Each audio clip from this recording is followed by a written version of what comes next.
everybody, we are Mike and Brenda Baker. Have you ever heard the quote, there's nothing more powerful than a made-up mind? Well, that applies to blended families too.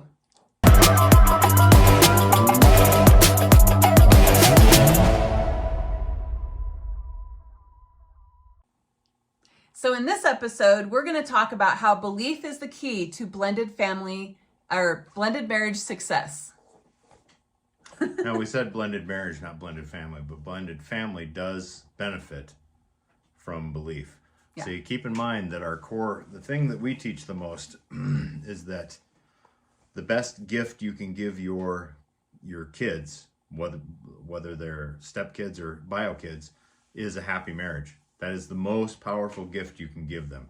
Not all of your time to them, not giving up everything for them.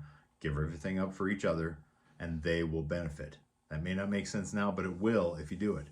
So our first point here, obviously, is if you have belief, which is the made-up mind, that you can make anything work. It's absolutely true. If, I forget the exact saying, it says, if you believe you can't, or if you believe you can, you're right. Either way. Okay, you have to have belief in it. You had belief in the beginning. You had belief when you signed the marriage certificate. You had belief that in the honeymoon. You had belief, like I've said before, you guys have heard me say this before, when you're standing at the altar, everybody's happy and giggly and crying, and nobody ever thinks to themselves, I wonder what the for better or worse looks like. No, that's why so many of you want to bail when it comes to the better or worse. That's why so many of you come up with excuses, because you believed it would be roses and moonlight all the time. And then your belief gets rattled. And Hollywood has really painted this picture that if a marriage is right, it's supposed to be easy. I have news for you. It's work. Every single day, when you feel like it, when you don't feel like it. And that's why some of you are better parents than you are married. Yeah, I said it. It's true.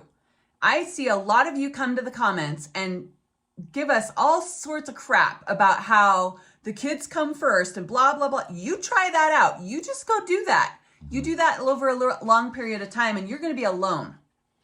And some of you have said, well, your kids are all you really have at the end of your life, blah, blah, blah. And you're going to, oh, gall, get over yourselves. Stop telling yourself that marriage is easy, because it's not. It's work.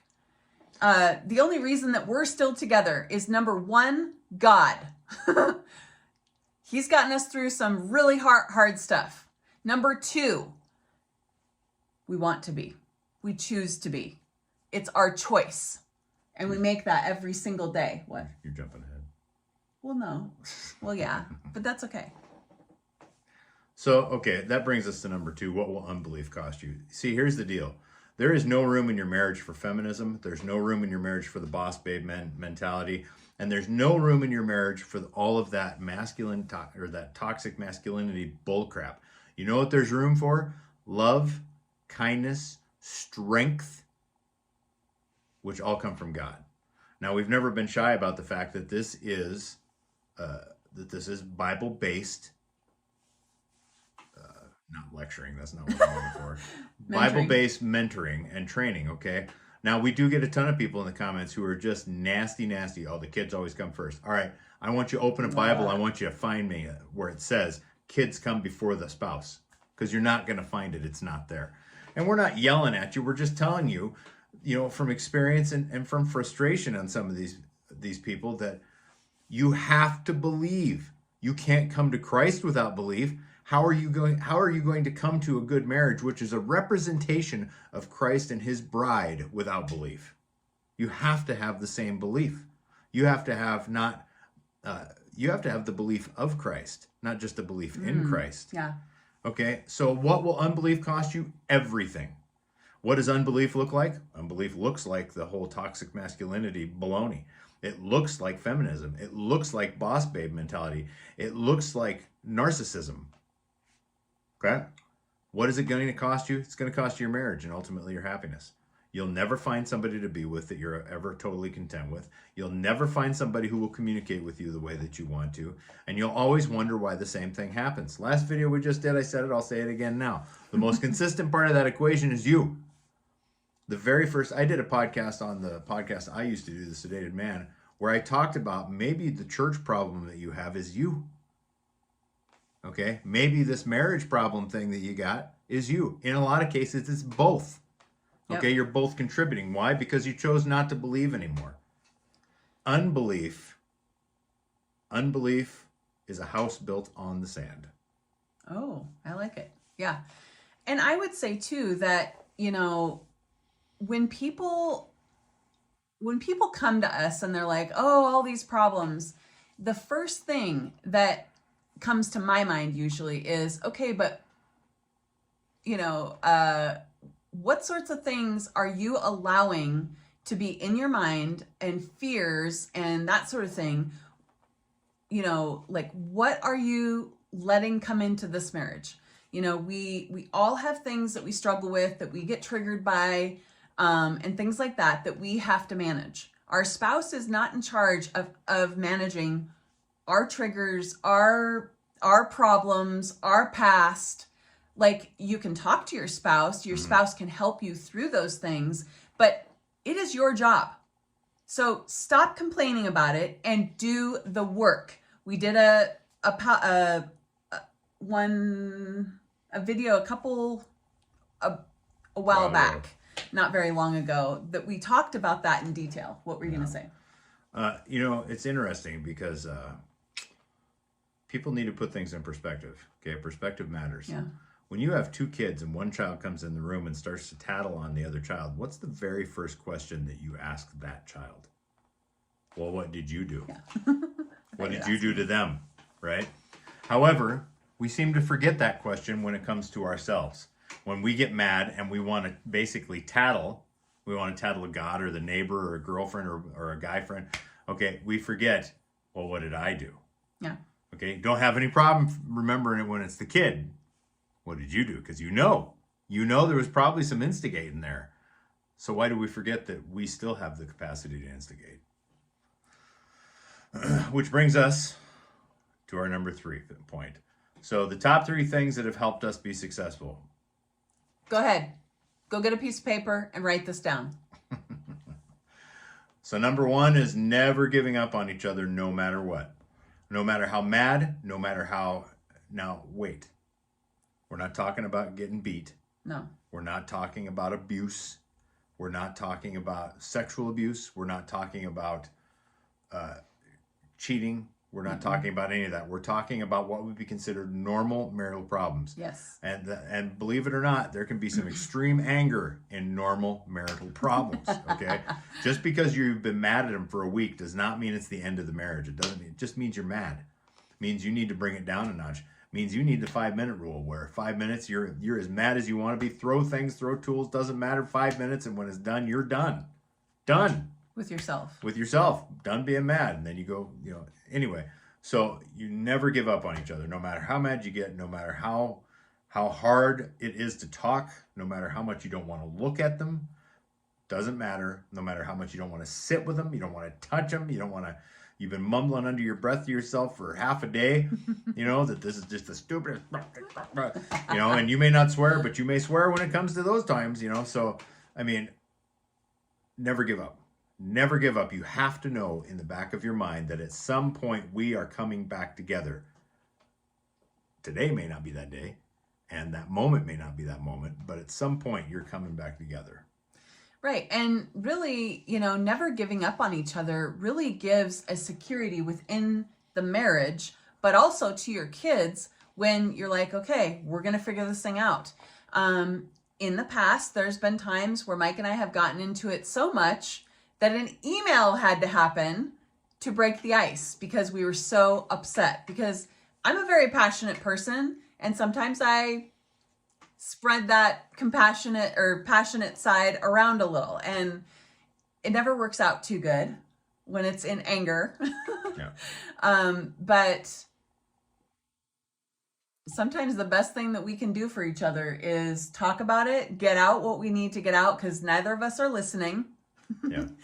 We just need to email each other a few times, and then we're able to sit down with a clearer mind and with the understanding we're still not giving up. We're going to figure this thing out. You got to have that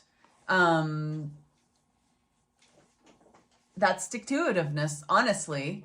It takes being old-fashioned to survive with all the craziness that's going on around us every single day. Okay? Sometimes it takes that. Yeah. That brings us to number 2, always having each other's backs. So this is not, okay, so these 3 are going to sound similar, but bear with us because they're not. Okay, they're not the same. So never giving up on each other, you gotta deal with it. All right, you just gotta deal with it. Always having each other's backs ties into number 1 in the fact that we've had some knockdown, drag out fights. Not physically. There's never been anything physical in that No. respect. But that in the end, we still don't agree. And you guys need to understand, you are 2 different people. You may be one flesh according to scripture, but you are still 2 different souls. Okay? When J-Day happens, it's still 2 people got to stand before God. All right? Not you guys together. It's not one flesh in that respect. You got to stand by yourself in front of God and be judged. So keep that in mind. But you don't have to always agree. Apologize for the things you need to apologize for. Did you lose your cool when you shouldn't have? Did you say some things you shouldn't have? Okay, you do not have to come right out and say, I was wrong, if you honestly don't believe you're wrong. The point here is that you are still who you are. And that is part of what your partner needs from you. Okay? And they are still who they are. My biggest thing with Brenda has always been, I don't need you to agree with me. I just need you to understand why I felt that way. Can I say something? Yeah.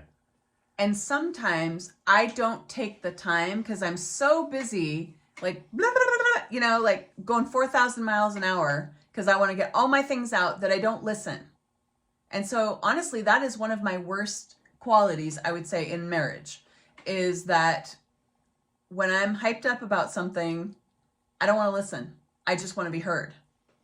Shut up and listen to me. I don't care what you think. But it's not really that I don't care. It's just that I don't know. Why do I do that? I don't know. You're supposed to know these things. You know me better than me. No. But that's the point in having each other's backs is you have each other's backs regardless of whether you agree. Yeah. Regardless. Well, and we don't ever disagree, like agree to disagree. We just fully hear each other out. And then, honestly, we're able to come to peace on the matter. Even if we still don't agree on what was said or what was done or whatever, we're able to come to that place where we're together still and able to work through it. Yeah.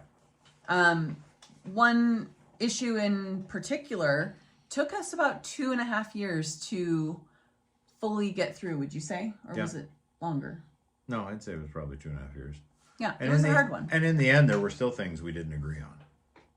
And that was okay. Yeah. But we didn't need to agree. We didn't have to agree on every point. Right. That was the point. It wasn't something that was, in the beginning, it was a detriment to the marriage. And it got bigger and uglier and worse as it went. And at some point we had to, a lot of you say agree to disagree. I'm going to tell you right now, that is the biggest load of crap statement I have ever heard. It is okay. Listen very carefully. It is okay. Okay. Fine. World won't end if somebody is right and somebody is wrong. Yeah. Nobody is going to die. So that whole, agree to disagree. So what you would say is, what a lot of people would say is with Brenda and I in this particular one instance that took us a couple of years, they would say, well, you agreed to disagree. No, what I agreed to do was let Brenda feel the way she felt, and she agreed to let me feel the way I felt, and we agreed not to let that interfere with how we felt about each other. That doesn't mean that I had to agree to disagree. That's just dumb. It makes no sense. Okay, so stop saying it. It's okay. It's okay if you think you're right, and to move on and to forgive and to be forgiven, and continue on, which brings us to number 3, always choosing each other. Once again, like I said, you're going to think these all 3 are the same. They're not. Okay? One is never give up on each other. That is an active choice, and that's usually in the heat of battle, so to speak. Okay? Number 2 is always having each other's backs. It can be in the heat of battle, but a very different battle. Okay? Because there are times when you got to come to bat for each other with others, with family, with kids, with in-laws, with best friends, with take your pick. All right? This one, always choosing each other, this is something you do when you wake up every morning. And just choosing to be your best self for your spouse every single day. I mean, you'll do it for your kids, but why don't you do it for your spouse? Yeah. The most important person in your life is supposed to be your spouse. I don't care what you've been told about whether or not your kids should be. Are we saying you should, not give your kids any attention or whatever? No, of course not. We're just saying if you have a firm foundation of your marriage, you're actually going to help your relationship with your kids. You're going to help your kids to be secure. Yeah. It's going to be better for everybody. Be willing to die for that spouse every day. Yeah. Every day.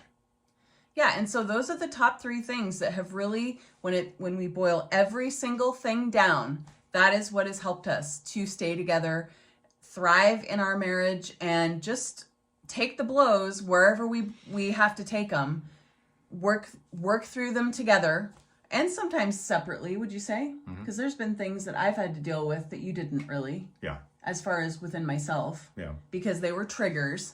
And just supporting each other 100% of the time. Like, you don't have to agree with your spouse in order to support them and be cheering for them and, calling them out sometimes when they need it. Yeah.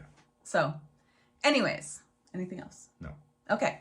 So we hope that this really kind of helped you to see how belief in your marriage will help you to have success long term.